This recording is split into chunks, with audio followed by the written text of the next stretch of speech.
방송에서 제공하는 투자 정보는 투자 판단에 대한 조언입니다. 방송에서 제공하는 주식의 가치, 가격 상승 및 가격 하락에 대해서는 방송사에서 보장하지 않습니다. 헤드라인 뉴스입니다.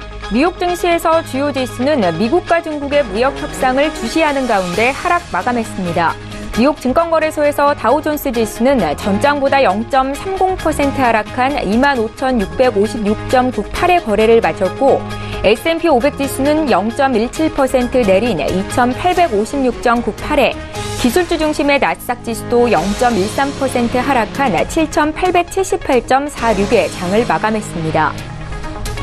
로버트 카플란 댈러스 연방준비은행 총재는 수익률 곡선의 역전을 유발하지 않고도 중립금리 수준까지는 기준금리를 올릴 수 있을 것이라고 말했습니다. 카플란 총재는 CNBC와의 인터뷰에서 이같이 말하고 향후 9개월에서 12개월 동안 3번에서 4번 추가 금리 인상으로 중립금리 수준에 도달할 수 있을 것이라고 덧붙였습니다. 카플란 총재는 이번 주 초 내놓은 글에서 중립금리가 2.5에서 2.75% 정도일 것이라고 추정했던 바 있습니다. 에스더 조지 캔자스시티 연방준비은행 총재가 올해 2차례 더 기준금리를 올리는 것이 적절하다고 밝혔다고 월스트리트저널이 보도했습니다. 조지 총재는 이날부터 열리는 잭슨홀 미팅에 앞서 CNBC, 폭스 비즈니스, 블룸버그 TV 등과 인터뷰를 하면서 이같이 밝혔습니다. 그는 올해 2차례 더 금리를 올리는 것이 적절하다면서 기준금리를 3% 부근으로 올리는 것을 희망한다고 말했습니다. 조지 총재는 또 도널드 트럼프 미 대통령의 연준 비판은 놀라운 것이 아니며 연준은 의회로부터 부여받은 임무를 수행하는 데 충실할 것이라고 강조했습니다. 국제유가는 미국과 중국의 무역 협상을 주시하는 가운데 소폭 하락했습니다. 뉴욕 상호거래소에서 10월물 서부 텍사스산 원유 가격은 배럴당 3센트 하락한 67달러 83센트로 장을 마감했습니다. 오늘은 관망세가 짙었지만 금주 유가는 전일 발표된 미국의 원유 재고 감소 결과 등에 힘입어서 가파른 상승세를 보였습니다. 이러한 제재에 따른 수출 차질 부담도 유가를 밀어 올렸습니다.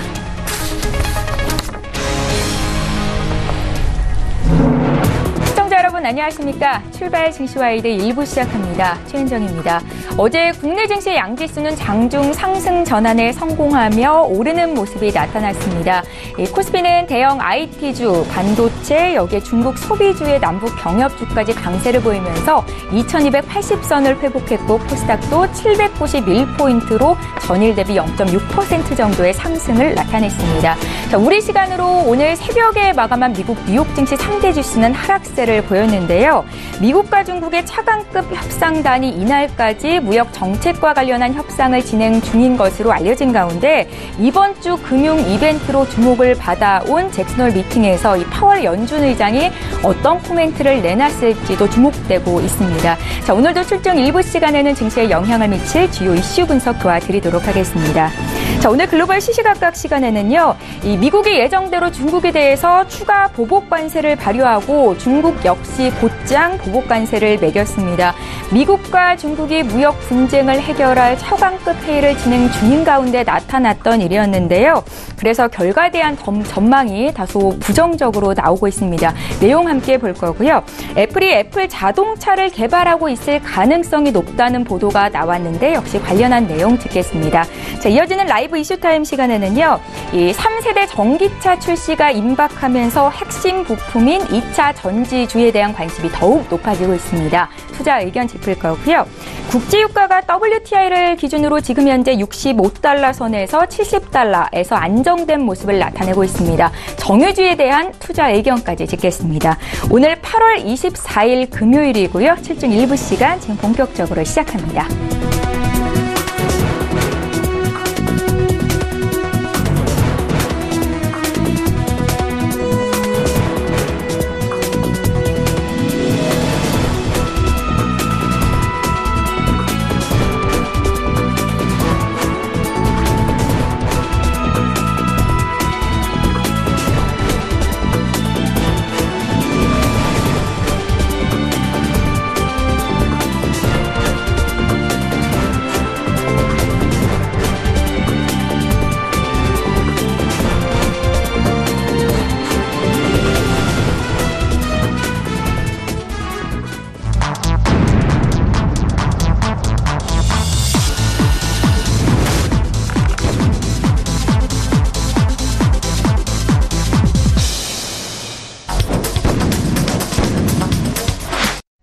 예, 시장의 중심이 되는 이슈 분석 도와드리는 시간입니다. 글로벌 시시각각 시간이고요. 오늘은 KTB투자증권 이성훈 과장 전화 연결해서 자세한 이슈 분석 듣겠습니다. 과장님 안녕하세요.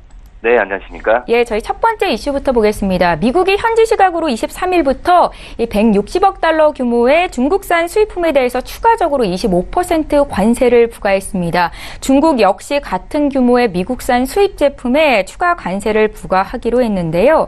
이 양국이 무역 분쟁을 해결할 협상을 진행 중인 가운데 나온 결과입니다.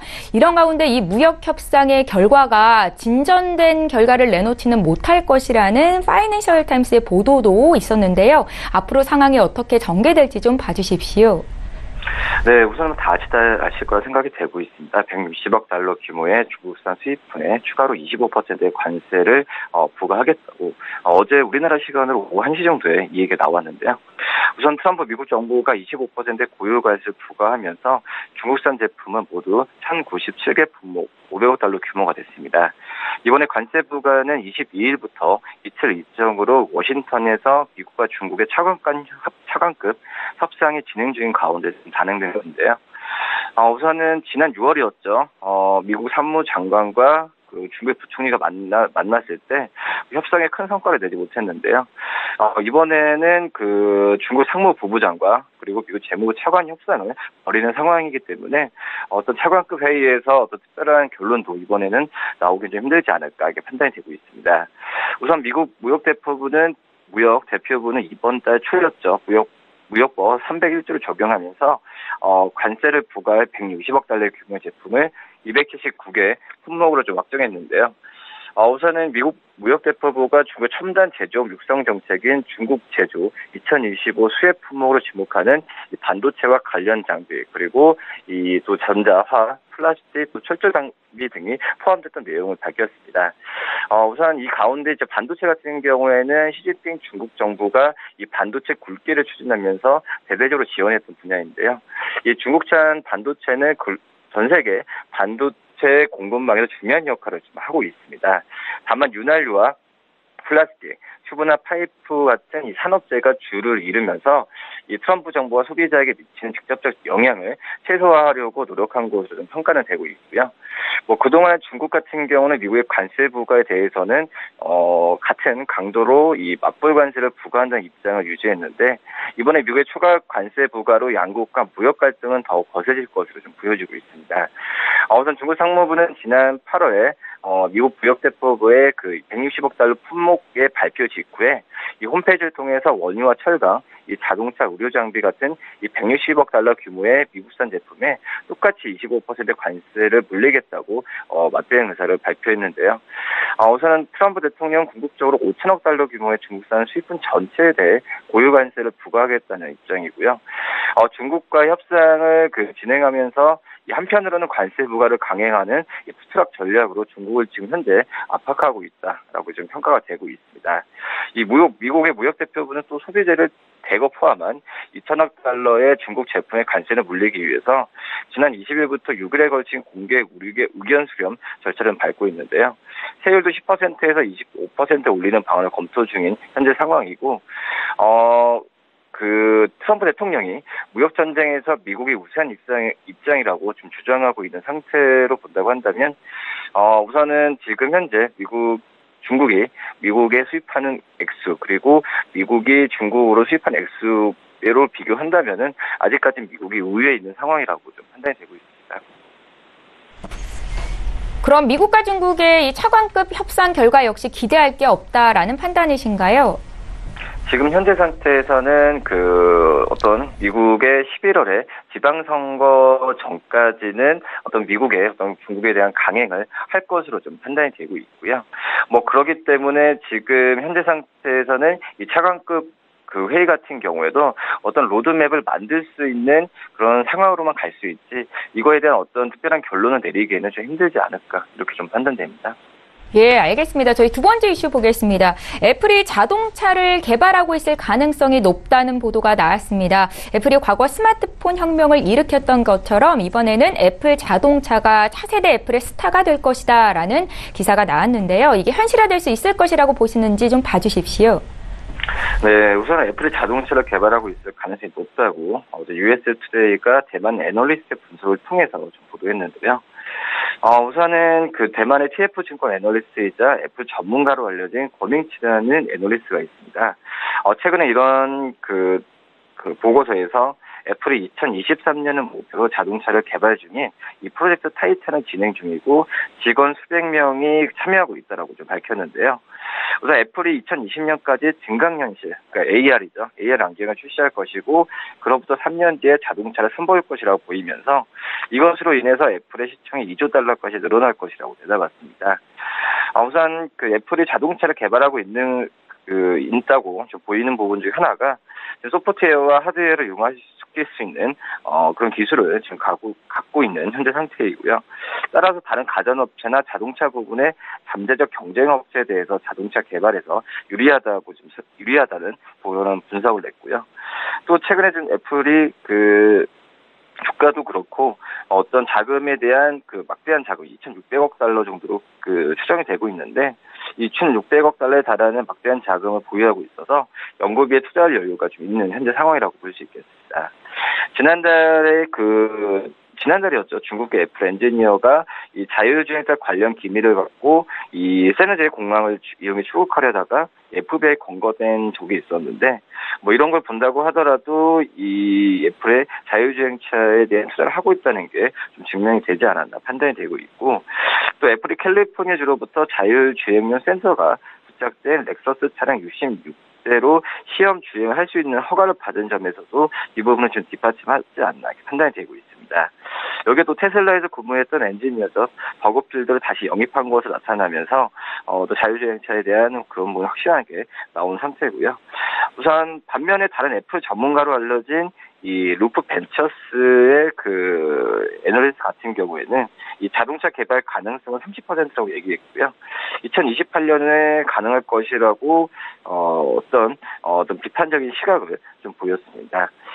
대신에 이제 애플이 자동차 업체들과 자율주행차용 안내 시스템의 차량 탑승자를 위한 어플리케이션을 지금 개발할 것으로 판단이 되면서 우선은 애플이 만약에 자동차를 개발한다면 이 고급 비즈니스용으로 제작할 가능성이 높다라고 이렇게 좀 분석을 했습니다.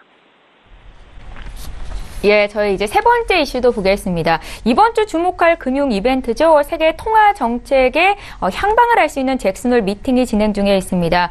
특히 제롬 파월 미 연준 의장의 금리 관련 발언 혹은 자산 축소 규모와 관련한 언급이 있을지 주목되고 있는데 결과 어떨 것이라고 보십니까? 네, 우선은 기준금리 인상은 지금 기존 사실화되는 분위기로 좀 현재 가고 있다라고 말씀을 드릴 수 있겠고요. 우선은 이 잭슨홀 미팅에서 이 제롬 파월 의장이 어떤 연설에서 향후 금리 방향의 힌트를 얻을 수 있는 부분이 가장 큰 시장에서의 관심이라고 좀 볼 수 있겠고 지금 현재 FOMC 의사록에 따르면은 발표했던 의사에 따르면은 이 경제 지표가 꾸준히 전망치에 부합할 경우에 곧 추가적인 조치에 나서는 게 적절하다는 의견을 내놨습니다. 이 부분 같은 경우에는 시장과 예상과 같이 9월 FOMC에서 기준금리 인상하겠다는 뜻으로 좀 풀이를 할 수 있겠고요.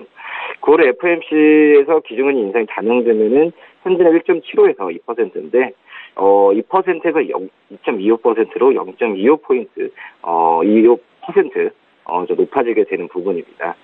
우선은 8월에 FOMC 의사록에 따르면 추가 금리 인상이 적절하다고 좀 언급을 했는데 우선 통화 정책의 종이 수준에 가까워짐에 따라서 성명서에서 이 완화조라는 표현을 삭제할 필요가 있다는 데 좀 동의를 했던 부분도 힘을 실어주고 있다라고 좀 볼 수 있겠고요. 다만 이제 FOMC 위원들이 미국, 중국의 무역 분쟁에 대한 우려를 드러냈다는 점에서는 약간의 이 불확실성 요인은 분명 갖고 가지 않을까 판단이 되고 있고 이 위원들 같은 경우에 미국과 중국의 무역 분쟁의 장기화가 미국 기업의 투자와 또 고용 등에 영향을 미쳐서 가계 구매력 전반에 걸쳐서 부정적이 나타날 수 있다는 부분을 좀 지적했다라고 볼 수 있겠습니다. 우선 파월 의장 같은 경우가 이번 잭슨홀 미팅에서 이 어떤 각국 중앙은행 총재죠 150명의 석학에 모여서 이 통화 정책을 논의하는데 우선은 이번에 파월 의장이 의장으로서 참여하는 부분이기 때문에 이 금리 관련 발언은 파장은 좀 클 것으로 좀 판단이 되고 있습니다. 우선 이번에 그 점도표나 봤을 때도 그 변화에 대한 부분을 좀 주시해야 되는 게 맞다라고 판단이 되고 있고요. 지금 현재 같은 경우에는 이 연준 내부적으로도 금리에 대한 부분에 있어서 스탠스는 지금 중장기적으로 점진적 인상에 대한 부분이 대다수 의견이지만 중립 쪽에 대한 의견이 좀 있기 때문에 이번에 그 잭슨 홀 미팅에서 이 펄 의장의 발언에 따라서 어떤 향방이 어떤 결론이 명확하게 나질 가능성이 좀 있지 않을까 이렇게 판단됩니다. 예, 글로벌 시시각각 시간이었고요. 지금까지 KTB 투자증권의 이성훈 과장과 함께했습니다. 잘 들었습니다. 네, 감사합니다.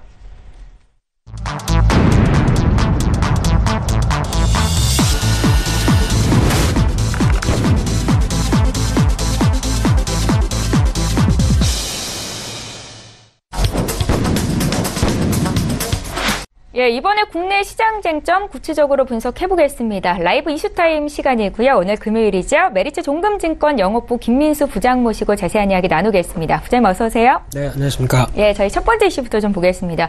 2차 전지 섹터는 부장님께서 향후에 유망하다라고 지속해서 말씀을 하고 계신데요.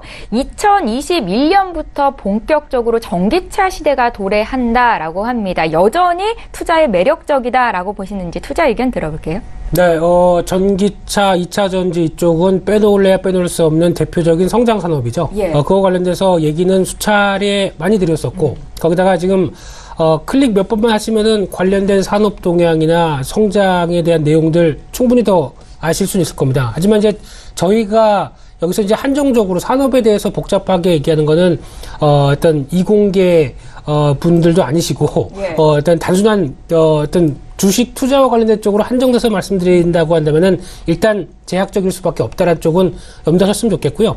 그거 관련돼서 일단 저희는 투자가 더 중요한 거니까 어떻게 주식을 접근해야 될 것인가 이 부분에 대해서 초점을 맞추는데 예. 일단 가장 먼저 중요한 게 전기차라고 하게 되면 지금까지 전기차의 문의가 일단 내연기관 자동차에서 전기차로 넘어갈 때 대표적인 게 하이브리드가 있었습니다.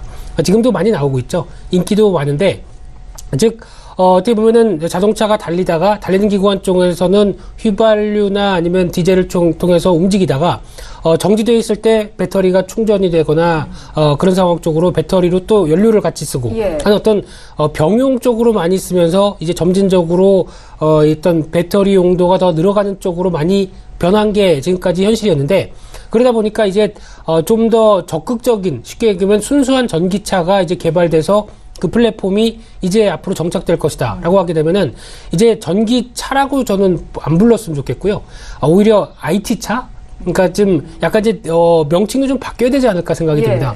그런 관점적으로 봤을 때 이제 순수하게 어떤 뭔가를 태워서 그 동력으로 나가는 그런 변화가 아니라 순수하게 전기를 이용해서 움직이는 자동차가 나오는 3세대 전기차라고 많이 얘기합니다. 이쪽이 2021년까지 어느 정도 좀 완벽하게 여러 가지 기술을 통해서 나올 걸로 보여지고 있는데 그렇게 되면 이제 보통 한 번 충전하게 되면 500km까지 주행을 할 수 있는 특히 지금까지 국내에서도 본다고 한다면 전기차가 아직까지는 내륙 쪽에서는 많이 안 돌아다니는데 제주도를 가보시면 다 아실 겁니다.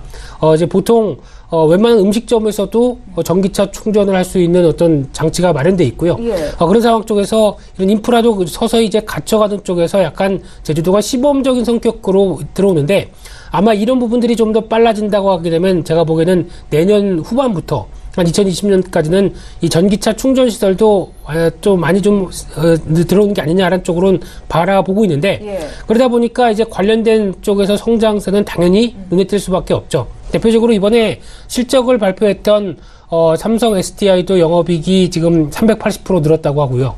코스모 신소재라는 회사도 158% 늘었다고 얘기하는데 그런 쪽에서 나오는 여러 가지 양극재, 음극재와 관련된 2차 전지 업체들 포스코 캠텍을 비롯해서 여러 가지 뭐 대주전자 재료 뭐 이런 어떤 여러 가지 회사들도 다 이런 부분들 성장세를 반영하는 건 사실입니다. 하지만 저희가 가장 큰 문제를 삼는 거는 일단 비싸죠. 이런 성장세를 보이다 보니까 당연히 주가는 오를 수밖에 없는 상황들이고요. 그러다 보면은 지금 이제 실적이 작년 대비 100%, 뭐 200% 늘어서 보여준다고 하더라도 일단 주가는 그를 미리 반영해서 올해 실적이 아니라 내년 아니면 2020년도까지 이어질 앞으로의 실적에 대해서 미리 주가는 같이 따라 올라갔던 부분들이 가장 지금 보면은 어떻게 보면 약간 접근하기가 좀 부담스러운 흐름이 아닌가 생각되고 있기 때문에 일단 이런 부분들이 어떻게 보면 약간 성장 산업이기 때문에 PER을 저희가 얘기하는 고퍼로 어떤 매겨주는 흐름들은 일단 당연히 용인을 할 수 있다라고 하지만은 신규를 만약에 매수를 한다고 하게 되면 부담을 가질 수밖에 없습니다. 따라서 지금 어느 정도 주가가 조금 있으면 또 전기차 성장 관련돼서 전고점을 넘나드니 뭐 이런 어떤 주가의 탄력을 보인다고 한다면 가장 고민하려는 흐름들이 거기서 추격 매수해서 얼마나 더 수익을 볼 수 있을까 이런 부분들이겠죠. 예. 그런 상황이다 보니까 일단 어떤 어정쩡한 자리에서 추격 매수해서 주식을 샀을 때는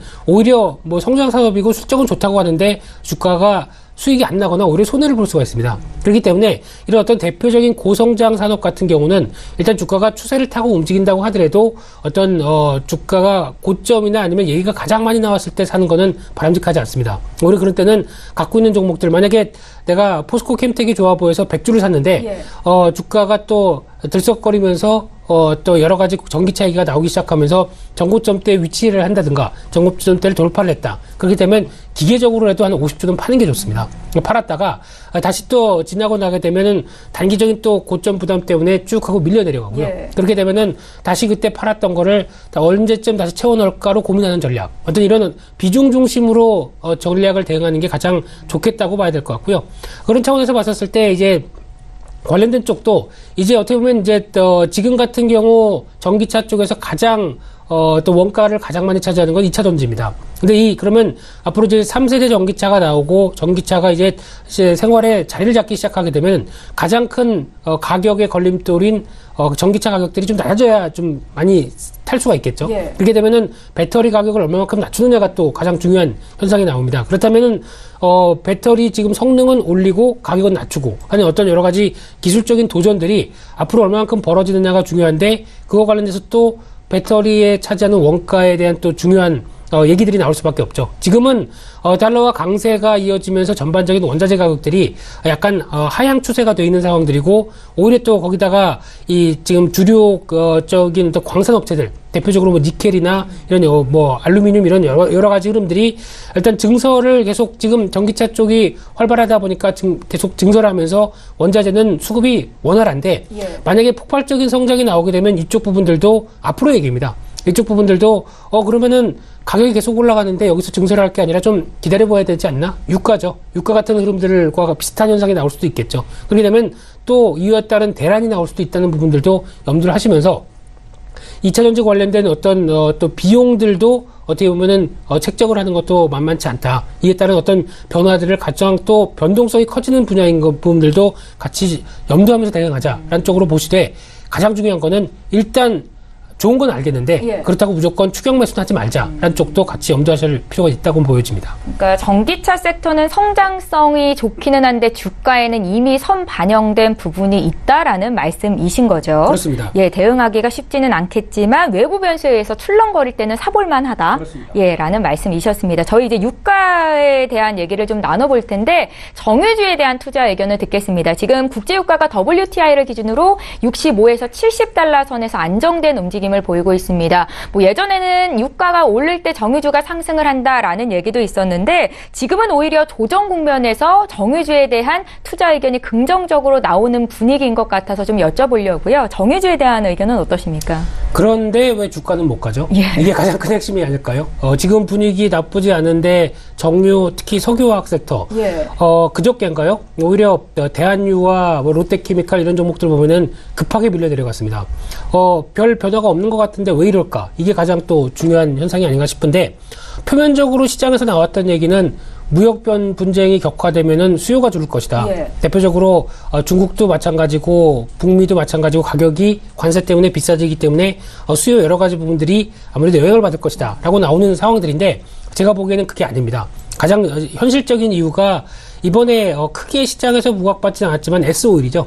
5조 원을 투자해서 어떤 약간 화학업체 쪽으로 변신한다는 얘기가 나왔습니다. 그렇다는 얘기는 이제 정유사가 왜 석유화까지 이런 쪽으로 얘기가 나올 수 있는 부분들이고요. 근데 이 부분은 S-오일뿐만 아니라 SK이노베이션도 마찬가지고 이번에 상장할 현대오일뱅크도 마찬가지고 정유사들의 가장 큰 고민이 단순하게 원유를 받아다가 정제를 해서 어떤 휘발유 아니면 디젤 이런 식으로 어떤 제품을 판매하는데 한계가 보인다. 근데 여기서 조금만 돈을 투자를 해서 약간 석유화학 쪽으로 가게 되면 좀 더 돈을 벌 기회가 많지 않겠느냐. 네. 이런 쪽으로 지금 나오고 있는 상황들이고요. 그런 상황이다 보니까 S-오일도 당연히 대규모 투자를 통해서 이 석유화학 업체로 그래서 지금 국내 4위권 화학사까지 도약하겠다. 이게 지금 목표로 보여지고 있는데 그러다 보면 당연히 어떤 기존의 석유화학 업체들 같은 경우는 위기감으로 받아들이죠. 특히 공급에 대한 부담들, 특히 정유사가 석유화학 업종까지 넘어왔었을 때 우리가 과연 여기서 생존할 수 있겠느냐라는 여러 가지 흐름들이 지금 주가에 부담으로 작용하면서 나왔다라고 보고 있는 상황들인데 여기서 제가 반박 얘기를 몇 가지 드린다고 한다면 일단 지금 S-오일 투자 관련돼서 진행한다고 해서 만약에 양산되기 시작하게 되면은 지금부터 5년이 걸립니다. 근데 앞으로 5년 뒤의 일을 미리 걱정한다라고 생각할 수밖에 없는 상황들이고요. 거기다가 지금 또 하나 중요한 사실들이 지금 당장은 정제 마진이 정유주 그리고 석유화학 업종의 모든 걸 말해주죠. 정제 마진이 한때는 7월 달에 4달러대 초반까지 가면서 이거 적자도 걱정이 되는 게 아니냐 한쪽으로 나오다가 지난주까지 보게 되면은 거의 상당히 빠르게 올라오죠. 거의 8달러대 수준까지 들어오려고 하는 그러니까 7달러대까지도 넘나들면서 어떻게 보면 3, 4월 달에 가장 좋았던 정제 마진 수준까지 빠르게 올라오고 있습니다. 그렇다는 얘기는 지금 당장의 실적들은 변함이 없다는 얘기거든요. 그러면은 오히려 이 향유 국면들이 더 늘어나는 국면들을 지금 3분기에는 또 기대를 할 수 있는 국면들인데 오히려 주가가 밀렸다? 당연히 기회 요인으로 봐야 되겠죠. 그런 차원에서 봤었을 때 앞서 가장 최근에 많이 하락했던 이제 대한유화를 보게 되면 올해 순이익이 한 3,200억 정도 나오면서 작년 대비 한 50% 늘을 걸로 보여집니다. 근데 이번에 주가가 급하게 밀리면서 시가총액 1조 5천억도 안 됩니다. 그렇게 되면은 거기다가 정제 마진 여러 가지 흐름들로 봤었을 때 크게 나빠질 걸로 당장은 보이지 않는데 주가가 밀리게 되면 오히려 기회 요인의 관점들이 크겠죠. 그런 관점으로 봤었을 때 아마 수급적인 부담과 함께 여러 가지 흐름으로 보게 되면 단기간의 반등은 좀 힘들 수도 있습니다. 하지만은 일단 주가가 이 정도 밀리고 오히려 추가 매물 때문에 한 번 더 밀린다라고 하게 되면 가격 요인들이 오히려 높아갈 수도 있다는 것도 염두를 하시면서 대표적으로 종목 꼽으라고 한다면 앞서 2차전지와 연결되는 LG화학 같은 경우 긍정적으로 보고 있고요. 화학 섹터에 2차전지 섹터까지 같이 그렇죠. 있어서요. 예. 그리고 또 하나 지금 최근에 판가 인상으로 좀 더 올해뿐만 아니라 내년까지 실적이 개선될 수 있는 송원산업, 산화방지제 쪽이죠. 이쪽 관련된 쪽의 회사도 기대가 높을 수 있다는 관점 쪽으로 오히려 어떤 종목들도 지금 찾아볼 시기는 맞다고 생각되고 있습니다. 예, 정유 화학주에 대한 투자 의견 여쭤봤고요. 이제 마지막으로 화장품주를 좀 보겠습니다. 상하이시 몇몇 여행사에서 한국인 단체 관광객을 허용하겠다라는 소식이 있었습니다. 어제 화장품주, 유통주, 면세점주까지 강세가 나타났는데요. 그런데 이제 국내 메이저 화장품 쪽보다는 중소 화장품 쪽의 성장성이 더 유망하다라는 기사가 있어서 화장품 섹터에서는 어떤 종목을 선별해야 되는지 좀 여쭤볼게요. 네, 일단 어제 시장 흐름을 보게 되면 만약에 이런 중국의 단체 관광객이 이제 들어오기 시작해서 이제 앞으로 이제 살 것 같다라고 하게 되면 관련된 종목들의 중국 소비주가 종가가 고가였겠죠. 근데 어제 안 그랬습니다. 장중에 막 시도하다가 점점 힘 빠지는 모습으로 마감됐고요. 그렇다는 얘기는 일단은 관련된 뉴스를 또 잘 살펴볼 필요가 있는데 나왔던 얘기가 일부 여행사죠. 일부 여행사라는 얘기고 거기다가 마케팅을 할 때 그러니까 좀 영업을 할 때도 한정을 뒀습니다. 오프라인으로 한정뒀습니다. 그렇다는 얘기는 지금까지 인터넷이나 아니면 신문이나 어떤 매체를 통해서 강하게 영업을 하는 게 아니라 어제 작년에 중국 대상으로 작년에 한국 여행 가셨었죠. 그러면은 올해도 한번 가셔야죠. 라고 대면으로 이렇게 얘기할 수밖에 없는 현실이죠. 그렇게 되면 어떤 채널 쪽에서는 한정이 될 수밖에 없는 상황들이고요. 게다가 가장 기대를 하고 있는 쪽은 아무래도 전세기를 통해서 어떤 포상휴가를 왔다 이런 식으로 해서 대거 단체 관광객이 오는 부분들 그리고 어떤 크루즈 여행들 이런 쪽은 아직까지 전혀 불허입니다. 그러다 보니까 그래도 돈이 될 만한 쪽은 여전히 아직까지는 어떻게 보면 단체 관광객이 못 온다는 데 무게를 둬야 될 것 같고요. 네.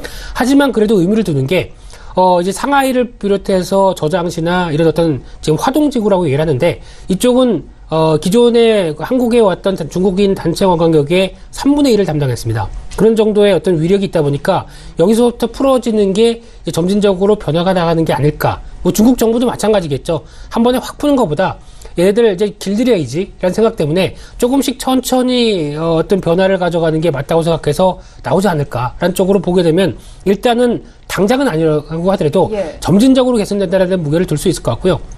그런데 그러면 이제 화장품 섹터를 봤었을 때 화장품 섹터 예전처럼 어떤 중국인 관광객과 함께 다시 크게 뛰지 않을까라고 보는데 대표적으로 아모레퍼시픽, 아모레지 이 회사 같은 경우는 일단 지금 증권사의 목표가가 하향된 리포트가 하반기에 가장 많은 회사입니다. 19개까지 다 목표가를 하향했습니다. 그만큼 웬만한 어떤 변화가 그렇게 강하게 나오진 않을 것이다. LG생활건강도 마찬가지고요. 그래서 실적에 대한 부담감이 그렇게 좋지는 않을 것이다라고 보고 있는데 대표적인 이유가 업종 내 경쟁 얘기도 많이 나오고 있고요. 특히 화장품 관련돼서 브랜드가 뭐 두세 개밖에 없으면은 거기서 집중을 할 텐데 그게 아니죠. 지금 이제 돈이 될 만하다 보니까 여기저기서 다 뛰어드는 현상들이 한 2, 3년 동안 나왔었고 그렇게 되면은 거기서 이제 지금부터는 이제 경쟁이 치열한 속에서 얼마만큼 살아남느냐라는 부분들인데 그런데 이제 보통 보게 되면은 아마 이제 브랜드가 가장 중요한 가치로 이거는 제 생각입니다. 네, 화장품을 잘 쓰시는 앵커님이 얘기를 하셔야 될 것 같은데 일단 쓰시는 것만 쓰시죠? 맞아요. 예, 그런 상황들인데 여기서 이제 보통 보면은 이제 가성비라는 얘기가 나오기 시작하고요. 이제 새로운 브랜드가 나오기 시작합니다. 근데 한 번쯤 써보긴 해보겠는데 그래도 난 이걸 써라고 하는데 써보다 보니까 괜찮습니다. 근데 가격이 지금까지 쓰는 거에 뭐 거의 한 60% 수준이다라고 하게 되면 그래도 한번 이것도 한번 써볼까라는 쪽으로 돌아가는 게 또 하나의 어떤 변화가 아닐까 생각되고 있는데 그런 차원에서 봤었을 때 가성비와 함께 맞추는 여러 가지 브랜드의 변화가 나오고 있다는 쪽도 한번쯤 생각해 볼 수 있을 것 같고요. 특히 이제 대표적으로 봤었을 때 최근에 시장에서 또 많이 인기가 나오는 게 저는 주식하다보다 알았습니다.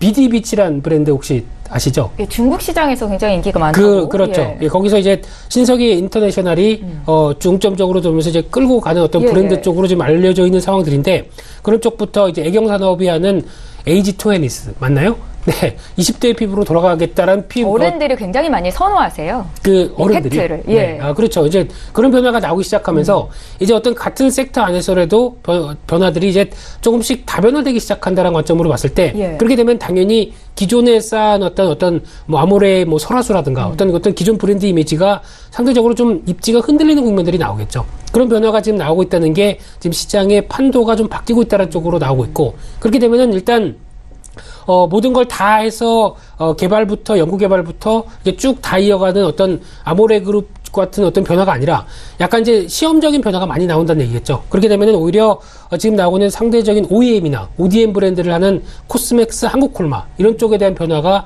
조금 더 긍정적으로 나올 수 있다는 쪽으로 바뀌어가고 있는데 그런 쪽뿐만 아니라 일단 제가 생각하는 거는 앞서 말씀드렸던 어떤 신세계 인터나 외경산업처럼 시장에서 새롭게 떠오르는 브랜드로 뭔가 박차를 가하면서 변화가 나오는 쪽도 오히려 기회 요인들이 더 높다라는 관점들도 같이 바라보시면서 대응하는 게 좋겠다라고 보고 있는 상황들입니다. 화장품 섹터에 대해서는 긍정적으로 보고 계신 거예요? 긍정적입니다. 긍정적인데 과거처럼 어떤 폭발적인 성장이나 폭발적인 수익을 기록할 것이라고 보지는 않습니다. 왜냐하면 그럴 때까지는 여러 가지 동인들이 점진적으로 변화가 나오고 있기 때문에 그에 어떤 맞춰서 움직인다라고 하게 되면 그를 좀 어떤 기저효과와 함께 나오는 어떤 실적의 흐름들 외에 플러스 알파가 내년 같은 경우 아마 승부가 갈릴 겁니다. 내년 같은 경우 어떤 여전히 그 사드 배치 보복 이후에 나왔던 흐름들이 2017년, 2016년대 좌우를 했다. 근데 2018년에는 기저효과가 나왔다. 그래서 회복하는 속도가 나오는데 회복하는 속도가 가장 얼마만큼 빠른 업체 내에서도 변화가 나오느냐에 따라서 주가도 바뀔 수가 있다는 얘기입니다. 그런 차원에서 어떤 시장의 판도를 읽는 게 더 중요하지 않을까 싶습니다. 예, 라이브 이슈타임 시간이었고요. 투자 의견까지 함께 짚어드렸습니다. 메리츠 종금증권의 김민수 부장과 함께했습니다. 고맙습니다. 감사합니다.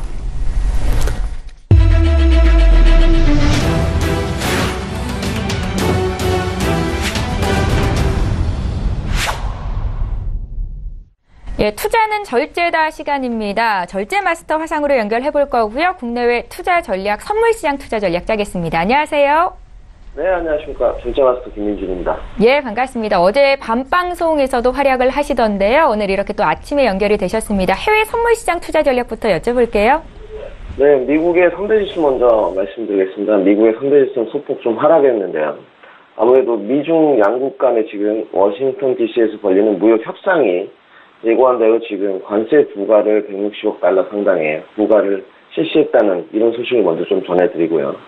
그 다음에 또 2천억 달러에 대한 규모의 중국산 제품 관세 부과를 위해서 공청회가 진행 중에 있습니다. 이 공청회가 또 어떻게 시장에 반영될지도 초미의 관심사입니다. 하지만 어제 좀 가시적인 성과를 내놓지 못하고 무역 협상은 돌파구를 찾지 못한 상태에서 종료가 좀 되었습니다. 이런 것이 시장이 어떻게 또 투자자들에게 반응할지도 관건이고요. 과연 지금 미국과 중국이 또 트럼프의 정치적 불안이 가속화되는 상태에서 어떤 무역 분쟁에 대한 가시적 성과를 내놓을지도 주목인데요.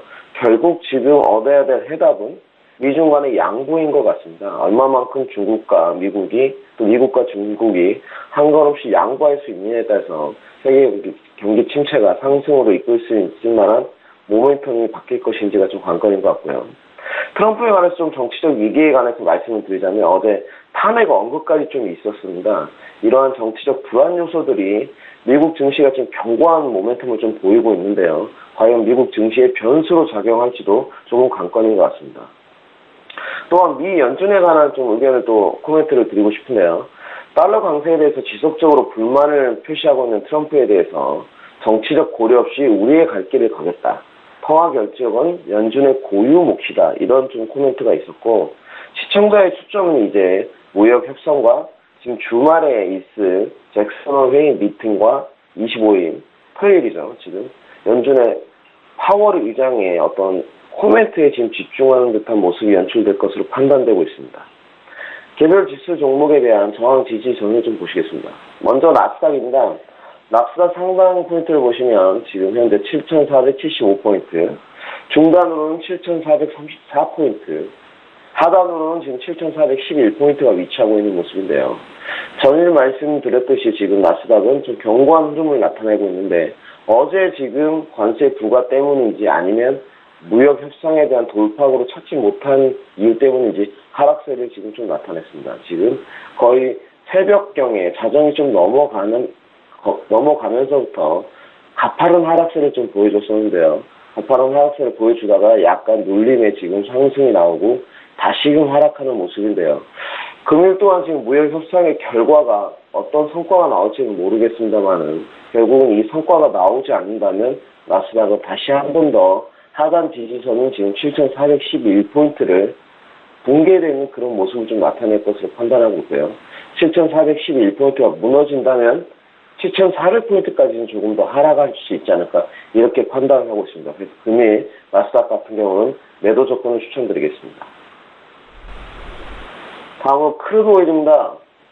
네, 크루드 오일에 관해서는 어제 상승 이유를 조금 말씀 먼저 드리고 싶은데요. 상승 모멘텀, 전 세계 원유 시장의 수요는 굳건하다 이런 측면에 관해서는 변함이 없는데 결국은 단기 상승을 이루었던 이유로는 베네수엘라 지진이 좀 작용한 것으로 보입니다.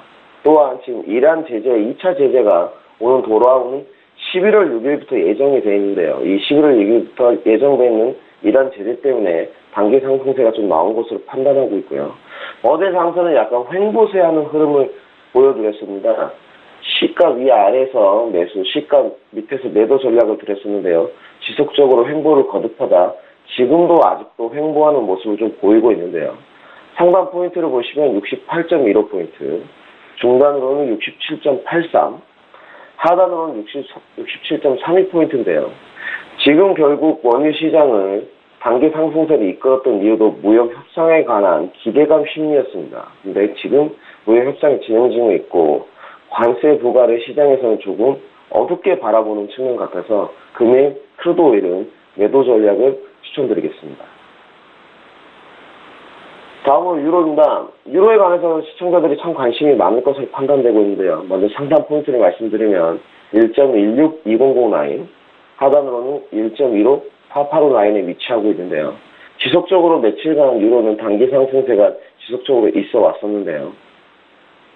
유로 같은 경우 장기 추세는 아직까지 상승 국면으로 돌아섰다고 보기는 좀 어려운 측면이 있습니다.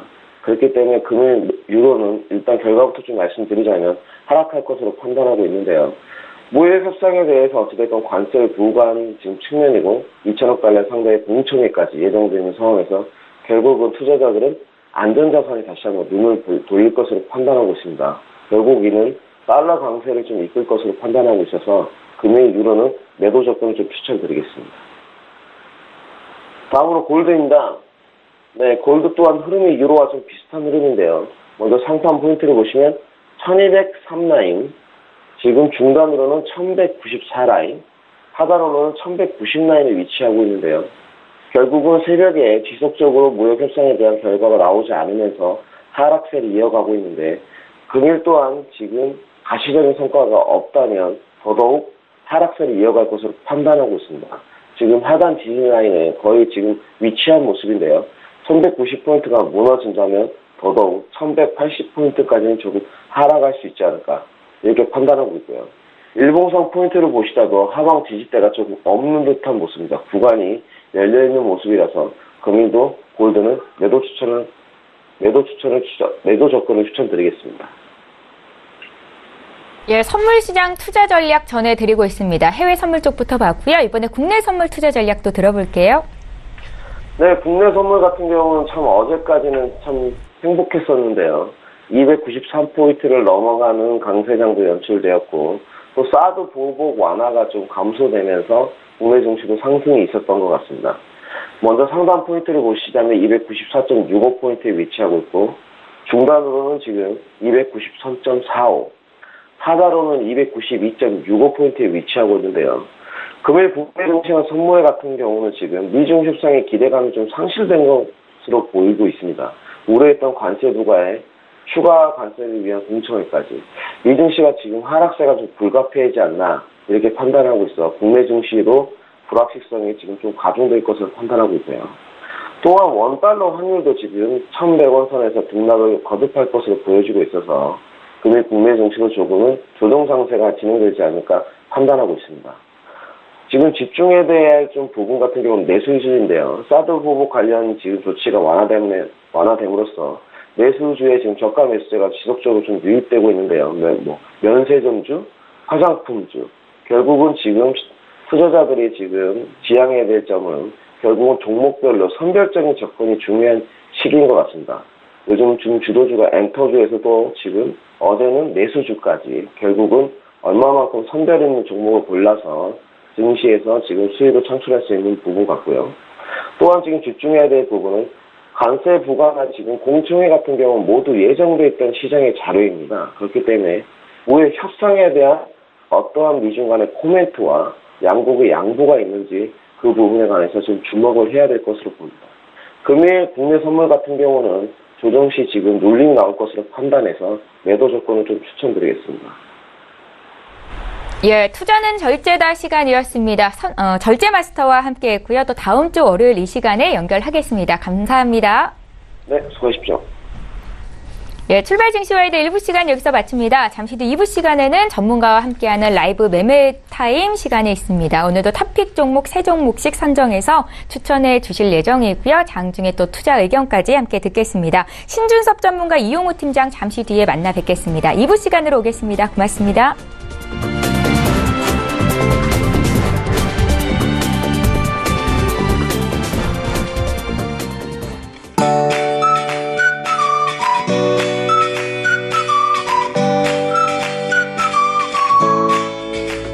안녕하세요. K웨더 라이프스타일 예보 최씨입니다. 현재 태풍 쏠릭의 영향으로 중부 남부 대부분 지역에 비가 내리고 있고 전국에 태풍특보가 내려져 있는 상황입니다. 태풍 쏠릭은 현재 전주 남동쪽 부근 육상에 위치해 있는데요. 더 북동진하면서 오늘 아침에는 충주 동쪽 부근 육상까지 진출하겠습니다. 이에 따라 앞으로 강원 영동으로는 100에서 200, 많은 곳 300mm 이상의 비가 더 내리겠고요. 중부와 경북으로도 30에서 80mm의 비가 예상됩니다. 그 밖에 전국은 5에서 30mm의 비가 더 내리겠습니다. 더불어 강한 바람을 동반하는 곳도 있겠는데요. 특히 중부와 해안 지역으로 최대 순간 풍속이 초속 25m로 부는 곳이 있겠습니다. 이 정도면 지붕이나 기왓장이 뜯겨 날아갈 정도라 만반의 대비를 하셔야겠습니다. 호남과 경남은 오늘 아침부터 태풍의 영향권에서 벗어나겠지만 중서부는 낮에, 강원 영서와 경북은 이 오후에 벗어나면서 비가 그치겠고요. 강원 영동은 밤까지도 이 태풍의 영향으로 비가 오겠습니다. 다음은 자세한 지역별 오늘 날씨를 나절 예보를 통해서 살펴보겠습니다. 중부지방의 비는 오전에 대부분 그치겠지만 강원 영서는 오후까지 이어지겠습니다. 낮 기온은 서울 28도가 되겠습니다. 동해안 지방의 비는 밤이 되어서야 차츰 그칠 것으로 보입니다. 비가 내리면서 낮 기온도 30도 이하가 되겠습니다. 호남과 경남부터 점차 태풍의 영향권에서 벗어나겠습니다. 이 호남과 경남은 아침에, 경북은 오후에 비가 그치겠습니다. 남부 전 해상, 남해 대부분 해상으로 태풍 경보가 발효 중입니다. 서해 중부 해상, 동해 전 해상에도 태풍 주의보가 발효 중인데요. 오늘 계속해서 바람이 강하게 불면서 물결이 최고 8m까지 매우 높게 일겠습니다.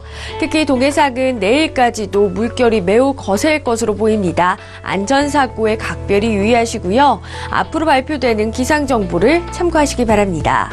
태풍이 지나가고 난 뒤 주말에는 계속해서 폭염이 주춤하면서 활동하기 좋겠는데요. 모쪼록 큰일 없이 태풍이 지나가길 하는 바람입니다. 날씨였습니다.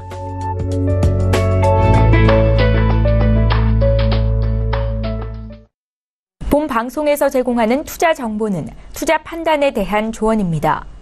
방송에서 제공하는 주식의 가치, 가격 상승 및 가격 하락에 대해서는 방송사에서 보장하지 않습니다.